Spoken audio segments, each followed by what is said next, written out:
Hello guys! Magandang hapon sa inyong lahat. I am Chin Rodriguez, pamahasagay channel, a faith healer, also at a reader. So ngayong hapon na to, tignan natin ano kayong sabihin ng ating mga gabay. So this is a weekly gabay for the month of June 17 hanggang June 23 for the sign of.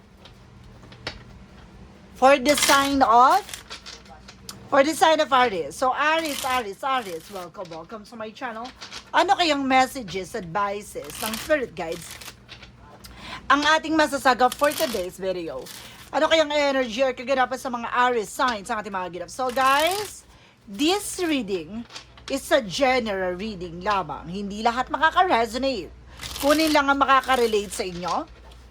And comment down below kung kaninong energy ang ating nasaga. Pero kasi don't forget to like and subscribe my channel and hit ko siya for more videos update. Maraming salamat guys no, sa patuloy na pag-support sa aking channel. And of course, kung gusto mong patuloy na makapanood no, ng reading natin regarding sa mga Aries signs, please don't skip the ads no, para makatulong sa ating channel. And of course guys, maraming salamat sa mga walang sawang support sa aking channel, lalo na hindi nag-skip ng ads, away pagpalain kayo ng Diyos at may kapalisiksik liglig nag-uumapaw na biyayang man ang balik sa inyo. So let's see guys, what is the messages, advices no, ng ating angel spirit no, para sa ating mga kapatid na Aries. So let's see and watch this. Aries, let's see. Okay, so there's the Ten of Wands. So there's something, a burden, obligation, responsibilities. So maraming bagay na maaaring nagbibigay sa inyo ng pabigat sa sitwasyon nyo, no? May mga hinuhulugan ba kayo? May mga binabayaran ba kayo? May obligasyon, responsibilidad kayo na maaaring nagpapahirap sa situations nyo. So, kailangan yung kumbaga unti-unting tapusin yan, no? And of course, wag na ulit madagdagan, no, kung kinakailangan. And of course, there's something a Page of Swords, there's something a get more information, being curiosity. Marami ka pang bagay na dapat malaman or maunawaan sa situations na to. Na kailangan maging mabusisi ka, maalam ka sa mga bagay-bagay. Now, get more information. At the same time, there's the King of Swords with the stop the pattern. Tulad na sinasabi ko, putulin mo yung mga bagay na hindi nagsaserve. No, putulin mo yung mga bagay na hindi nakakatulong sa situations mo. No, mas maging wise ka, maging matalino ka how to handle your things like money, your profit, your salary. And there's a sign of with the sabotage. Ooh, may sumasabotahe sa'yo. There's a betrayal. No, there's a cheating lie on you guys. No, mag-ingat ka dahil may traitor. No, at maaring meron ditong niloloko ka at maaring makalokohin ka. No, this week. So, kailangan mas maging aware. Let's see. And of course, there's something as so with the sneakiness. There's a cheating lying. So, is it nga, no? Is it real? There's an enemy. Mag-ingat ka, there's a cheating lying. Maaring lokohin ka sa pera or lokohin ka sa situation, lokohin ka sa relasyon. So, mag-ingat ka, there's a backstabbing and betrayal. Oh. What is the additional messages? And of course, there's an emperor. In reverse, no, there's an immaturity, so kailangan maging mature ka. At maging grounded ka. Huwag ka magpa-manipulate no, sa situations na to or sa person na yan. No, kailangan matuto kang magkaroon ng sariling disposition sa sitwasyon mo, sa buhay mo. What is the Ten of Wands? The Ten of Wands represent what? There's a Page of Wands. So may balita na maaaring gugulat sa'yo. No, may balita na maaaring malalaman mo kasi may magtatatalak na may magbibigay ng impormasyon. No? At itong bagay na to, ang maaaring malaman mo about sa responsibilidad at obligation. What is the Page of Swords? There's an Eight of Cups. You need to move forward. So, kailangan mo alamin yung mga bagay na kailangan mo linisin, yung mga bagay na kailangan mo tanggalin, no? At kailangan i-set aside kung yung mga bagay na hindi nakakatulong sa situations mo. With the King of Swords, represent what? Represent with the Four of Cups. Now, just revive, analyze. So, ito nga, maging wise ka. Pag-isipang mabuti ang mga bagay na dumarating or offer na dumarating. Hindi sunggab ng sunggab. No? Hindi pwedeng tanggap ng tanggap. So, kailangan pag-iisipan nyo mabuti ang bawat decision and action mo. The Ten of Swords represent with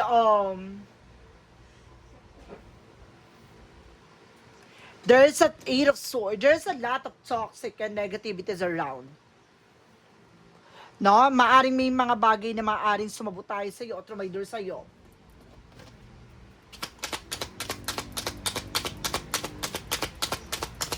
No? Kasi meron ditong tumatraidor or maaring sumasabotay sa situations mo. No, there's a lot of toxic and negativity. Ibig sabihin na sa paligid mo lang. No, ang lason. No, kaya kailangan maging aware ka. And of course, there's something a Knight of Swords. There's an anxiety, sleepless night. So see, there's an enemy watcher back. So meron talaga kumukuha ng information sa'yo. At meron talaga sumusubaybay sa'yo. Kailangan mag-pay attention ka. No? What is an Emperor in reverse? Represent guys with the Ace of Pentacles. There's a big money and big opportunity coming in. May malaking pera na darating sa'yo. Kailangan mo lang maging aware. There's an immaturity. Kailangan mong matuto kang pangalaga at depensa ano man yung bagay na meron ka. No? Kasi may swerte kang taglay. Nga lang, palabas ng palabas kasi marami kang kumbaga obligasyon, responsibilidad sa paligid mo. There's a lot of toxic and negative. So, big sabihin, there's a toxic family, toxic relationship, or toxic friends, no? Toxic environment. What is the Ten of Wands? Because the Page of Wands. Represent guys with a high faces. Now, there is a hidden agenda or there is a hidden enemies. So, meron talagang, kumbaga, malalaman mo na maaari nagpapabigat sa sitwasyon mo. So, malalaman mo na kung bakit mabigat ang eksena mo. Kung bakit, kung ano-ano nararanasan mong mabigat. No, which is maganda naman yung pasok ng pera sa'yo. Bakit ganito, ganyan. So, there's a reason. And there's a high friend. Oh, see, there's a high friend for something religious factor. No, ibig sabihin, no, there's something spiritual rituals, ganon, no, na may gumagawa sa iyo like palipad hangin, no, na para kumbaga hadlangan or pabagali ng pasok ng magandang kapalaran sa iyo. So para malasin ka, alatan ka, ganon, alatin ka. What is the King of Swords? The Four of Cups. Represent with a chart. You need to take an action for this. So kailangan talagang kumilos at gumawa ng action. No, kaya kailangan mong mas maging wais. Pag-isipan niyo mabuti yung mga bawat action and decision at kailangan mong kumilos na naayon sa bagay na kailangan mong gawin. The Ten of Swords is the Eight of Swords. Ito yung gusto ko malaman eh. There's an Ace of Swords, something in mental clarity. So malalaman mo na kung sino yung toxic na kailangan putulin. No? Tanggalin sa sitwasyon mo at sa buhay mo. Nakatawa na puputulin yung kuko na nakakasugat na nakakasira sa situations mo. Kailangan mo na tanggalin yun. The Seven of Swords, the Knight of Swords, represent what? There's a Queen of Swords. There's a clear the boundary. So, kailangan mo linisin talaga sa paligid mo. There's an enemy watching back, no? Talaga nakasubaybay, no? Watching your back. So, talagang, kumbaga kumukuha tong tao na to na information sa'yo. Itong tao na to, lagi nakasubaybay sa'yo. No? There's an evil eye. At the same time, there's a curses. No? There's a doing a black magic good. No? There's an Emperor in reverse. There's an Ace of Pentacles represent with a Magician. For manifestation. May mga bagay na manifest mo. And of course, sa the Emperor dito, na kumbaga there's an immaturity, kailangan maging mature ka, no, sa pag-manage ng pera, no, or may malaking opportunity sa'yo, kailangan mo maging mature, no, kung paano mo papangalagaan at protection na naman yung bagay na meron ka. Kasi meron dito manipulator, magaling mag-manipulate. What is additional messages for the outcome? For the outcome, guys, so there's something, a Knight of Cups, there's an offer. So, may offer talaga, guys, na darating dito. At the same time, there's an apology with the other side. Now, there's a proposal, promotion, and there's a Sun card with a fear positive outcome. So, liliwanag na. Malalaman mo na kung ano man yung maaaring nagpapabigay sa sitwasyon mo. Kaya kailangan mong linisin, ugasan, tanggalin yung mga negative and toxic sa paligid mo. Additional messages. So, there's a Five of Swords. So, ibig sabihin, nagkakaroon ng self-sabotage that because of your action. So, ibig sabihin, kumbaga itong tao na to sa paligid mo na, no, nagmamaang-maangang ka, at maaring alam mo na kung sino itong tao na to, pero dead ka lang, mag-ingat ka, dahil nakakapagbigay ka ng informasyon sa tao na to, there's an emphasis for a revert. No? So, kailangan mo alagaan at mahalin yung sarili mo dito. No? Masyado mong tine-torture yung sarili mo. There is a Ten of Cups. Happiness. Magiging masaya ka at magiging maligaya ka sa situations na to. Kailangan mo lang tanggalin yung mga toxic at negative sa paligid mo with the King of Wands. No? Look at the bigger picture. Lagi mo titingnan yung magiging kahihinatnan. So, bakit nga ginagawa itong bagay na to? No, kung hindi sa inggit dahil there's a personal interest. No, kumbaga baka mayroong kailangan sa'yo, o baka may gusto makuha sa'yo, ganon. Kumbaga kailangan buksan mo ang iyong pananaw at isipan sa mga bagay na maaaring nangyayari behind your back. So guys, let's see what is the additional messages. Pagdating sa finances and career, love life at kalusugan. Let's watch this. Finances and career, love life at kalusugan. Okay, let's proceed na tayo guys. Pagdating sa finances and career, love life at kalusugan. Let's see. Let's find out guys. Namiss ko kayo guys. Namiss ko tong reading na to. Alam nyo ba? Kasi lagi diba, nakatutok tayo masyado sa politics. So this is it, no? It's your turn. So there's a temperance. So there's nothing in perfect timing. Healing. So may mga bagay dito na parang pinapaalalahanan ka na yun kailangan mo mag-pay attention talaga pagdating sa career mo or sa finances mo. Kasi parang there's something fishy, malansang isda, no? Na maaring, kumbaga, gumawa ng eksena dito. So kailangan mag-pay attention ka. So, kailangan maging kalmado ka, huwag ka masyado pala desisyon. And there's a demon card, there's a revelation. Maraming bagay na ma-reveal. Maraming bagay na maaaring matuklasan mo dito. At the same time, maaaring matupad yung mga pangarap mo dito with the moon card. With the Six of Swords, there's a transition. Na may mga bagay na unti-unti na makakalis sa hindi maganda sitwasyon. Now, with that Four of Swords, there's something rest. So, kailangan mo ng pahinga, nag-overfatigue ka, nagkakaroon ka ng sleepless night, there's a sour moment, no? Ay, mabigat yung bahay nyo. No, may nasa-sense ako open portal dito. May negative energy ako na-sense, no? Pagdating sa katakanan nyo. Mabigat. No, at the same time, there's something with a Page of Cups. No, listen to your intuition, listen to your gut feeling. So, may mga nararamdaman ka rin dyan sa bahay nyo. No? And of course, para kang bloated, o lagi kang sumusuka, or para kang nasusuka sa move nowhere. So, pagdating naman tayo sa no, meron akong dito, parang nagpapabigat sa sitwasyon mo pagdating sa finances. No, may negative energy. No, and of course, pagdating sa love life, there's a Two of Swords, there's something decision that you need to make. So, may kailangan kang decision dito. At the same time, there's a Seven of Wands, so there's of the protections. Sa protection mo at pangalagaan mo, yung grounds mo, and even your territory. With the Two of Pentacles, now keep yourself balanced. So, kailangan mo maging balance, physically, mentally, emotionally.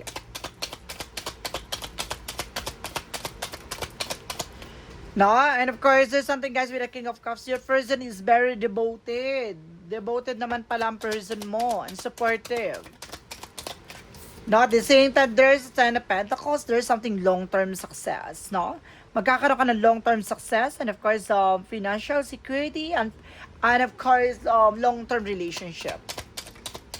At the same time, there's a Knight of Wands for slow and steady. Kailangan mo talaga kumalma.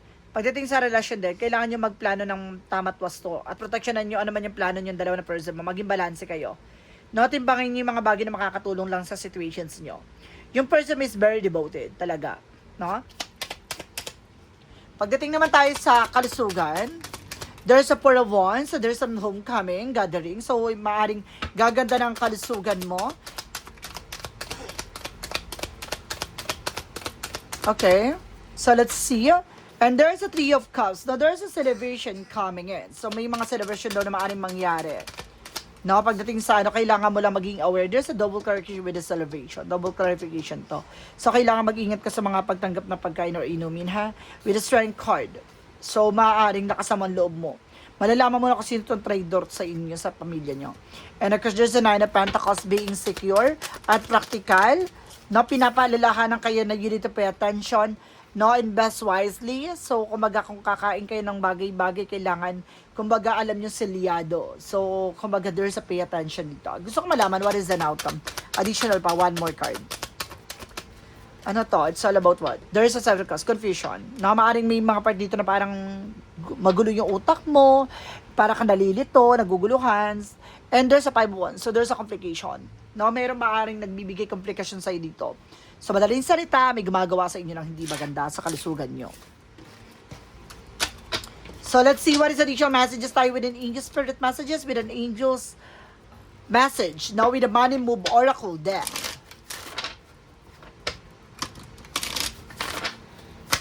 With the Money Move Oracle deck, authority, be self-confident. So, kailangan mo lakasan ng loob mo, maging matapang para sa lahat ng bagay na gagawin mo. Hindi pwedeng may alinlangan na takot. Kailangan tapangan mo. What is an angel's number?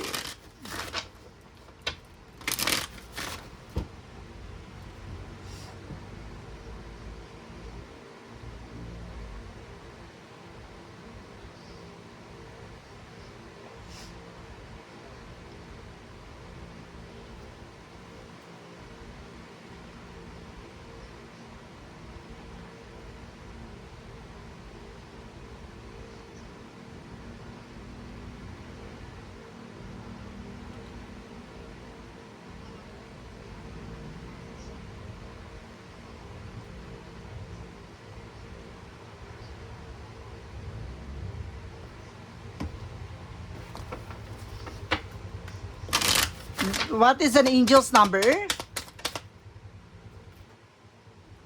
Represent with a 1144. High vibes. Love other happiness lures just around the corner. It will be something much better than in your wildest dream. A rare opportunities and exciting encounter like open-minded people while exceed your expectations. So, there's a divine intervention. So, parang pinapaalalahanan ka dito na kailangan mo enjoyin yung moment, no? Kailangan mataas yung positive energy mo. The more na positive energy, ang pinapakita mo magiging positive yung result. Let's see what is the Money Move Oracle deck.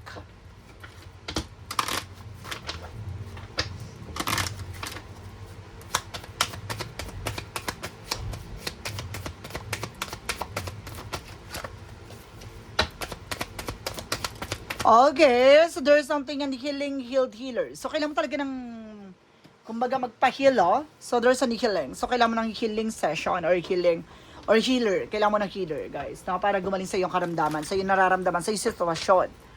What is a yin and yang oracle card? There's a present with abundance. So, in the present moment, so magiging masagana ka naman, no? Talagang magiging maayos sa sitwasyon mo. And there's a truth. No? So, magiging, kumbaga, makatotohanan or ipapakita sa lahat ng totoo sa likod nito. No, walang matatago. What is the romance angels with a mystic love oracle deck? There's a marriage. Oh, may tungkol dito about sa relasyon.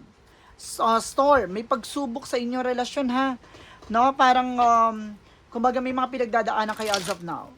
What is the synchronicities? Represent what? For synchronicities, represent what? There's a crystal visions. So, kailangan mong buksan ang iyong isipan. Na maraming kang pangitain, paalala, or maaaring meron kang mga napapanaginipan dito na kailangan mo mag-pay attention.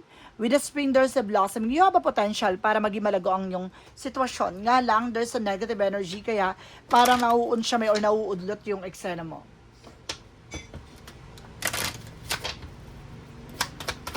What is Archangel Michael messages? Use your imagination, you see the answer. No, kailangan gamitin yung imagination mo para masagot lahat ng katanungan mo. So, there's a vision and imagination. So, talagang kailangan mo patalasin ang iyong spiritual abilities, no? So, meron kang bagay na maaring makikita or maaring magbubukas, no, ang spiritual abilities mo. And of course, there's a be of good comfort. Your faith has made you whole, no? Kung maging mabuti ka lang daw, so itong mga bagay na to, ay maaaring bubuin daw ang iyong pananampalataya at tiwala dito. So, mga pagsubok na kailangan mo mapagdaanan ay maaaring nararanasan mo ngayon. There is a yes or no pick a card. So, nandito na tayo, guys. No? Kung ikaw ay matagal na sa channel ko, alam mo tong eksena na with a yes or no pick a card. Na-miss mo to for sure. And of course, kung ikaw naman ay bago sa channel ko, no, at bago ka lang dito sa aking horoscope, zodiac signs reading, no, pasilip gabay. So, ito na. Yes or no, pick a card. Pwede ka magtanong, no? Mag-isip ka ng tanong, pipili ka na magiging sagot within 1, 2, or 3. Kapag nakapag-isip ka na ng tanong at nakapili ka na ng number na magiging sagot sa tanong mo, please comment down below. No, i-comment mo yan. No, kung ano yung number na napili mo. Para malaman ko kung umabot ka ba dito sa reading ko na to. Diba? And of course, ito na. Unahin na natin, let's start with the number 1. Ito yung sagot sa tanong mo, guys. Try natin kung may makikita na ay lalabas na. Oh. There is a number 1. There is a yes. Unlock the potential key available. So, ito na, binubuksan na. No, ang bagong potential at maaaring ibibigay na sa iyo. Ano man yung bagay na iyong ininanais. So, binubuksan na, magtatagumpay na. Ito na yung susi para maging malago ka. Ay, gusto ko yan. There's a yes. Yes, yes, yes. Number 2. Ano ang sagot sa iyong tanong? Number 2, kasi nakaganto, so there is a possible yes or no. But definitely, kuha tayo isa pa para masagot yan. Okay, na ganun na naman. Sige, isa pa. O, ito na. There's a no. Okay, solid na to. No. Now, there's a no. Pero sasagutin natin to with a no, no? Having blind spot, what you see isn't real. Hindi sa lahat na nakikita mo ay totoo. So, kailangan mo mag-pay attention. And the bridges spray crossing is risky. No, minsan may mga bagay tayo na parang pinipilit natin na kahit na ikapapahamak, no, inilalaban. So, kailangan mo mag-pay attention. Cannot break the ice, chili reception big. So, kahit anong pilit mo yung isang bagay na to, kung hindi para sa'yo, hindi para sa'yo. Huwag mo ipilit. Ganun. Number 3. Number 3, ito na.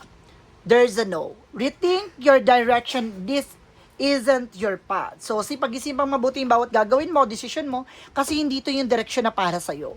No, hindi to yung para sa'yo, hindi to yung nakalay na para sa'yo. Kailangan mo pag-isipang mabuti. So guys, this is something on a weekly gabay for the month of June 17 hanggang June 23 for the sign of Aries. So, Aries, maraming salamat for this wonderful reading. So, once again, this reading is a general reading lamang, hindi lahat makaka-resonate. Kunin lang ang makaka-relate sa inyo and comment down below kung kaninong energy ang ating nasagap. And guys, don't forget to like and subscribe my channel and hit for more videos update. Maraming salamat sa mga walang sawang pag-suporta sa aking channel, lalo-lalo nang skip ng ads away pagpalain kayo. Nang Diyos at may kapal, siksik-lig-lig na gumapo na biyayang manang balik sa inyo. Maraming salamat din si the next video. Bye-bye and babush.